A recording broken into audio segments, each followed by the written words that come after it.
হোসেনপুরে যুবদল ও তাঁতি দলের দলীয় কার্যালয়ের উদ্বোধন।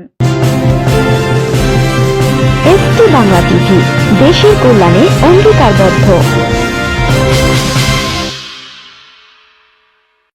এসটি বাংলা টিভি রিপোর্ট করেছেন স্টাফ রিপোর্টার মাহফুজ রাজা। বিএনপির চেয়ারপারসনের উপদেষ্টা বীর মুক্তিযোদ্ধা আব্দুস সালামের পৈতৃক নিবাস কিশোরগঞ্জের হোসেনপুর উপজেলা বাংলাদেশ জাতীয়তাবাদী তাঁতি দল ও সিদলা ইউনিয়ন যুবদলের দলীয় কার্যালয়ের উদ্বোধন করা হয়েছে। বৃহস্পতিবার ২৪ জুলাই সন্ধ্যায় পৌর শহর নতুন বাজার এলাকায় এই কার্যালয়ের উদ্বোধন করা হয়।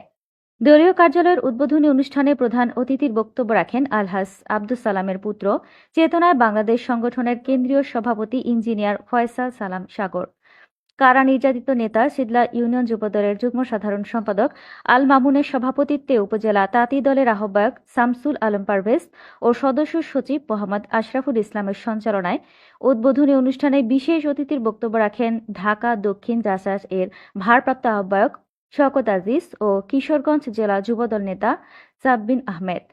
এ সময় উপস্থিত ছিলেন উপজেলা যুবদলের যুগ্ম আহ্বায়ক নূরে আলম এরশাদ, পৌর যুবদলের আহ্বায়ক শরীফ, কলেজ শাখা ছাত্রদলের সাংগঠনিক সম্পাদক কাউসার আহমেদ, জেলা তাঁতি দলের সম্মানিত সদস্য স্বপন মিয়া, উপজেলা তাঁতি দলের যুগ্ম আহ্বায়ক লুৎফুর রহমান, হুমায়ুন কবির, আলমগীর হোসেন ও উপজেলা তাঁতি দলের সদস্য মামুন আকন্দ সহ বিএনপি ও বিভিন্ন সহযোগী অঙ্গ সংগঠনের অসংখ্য নেতাকর্মী ও জনসাধারণ।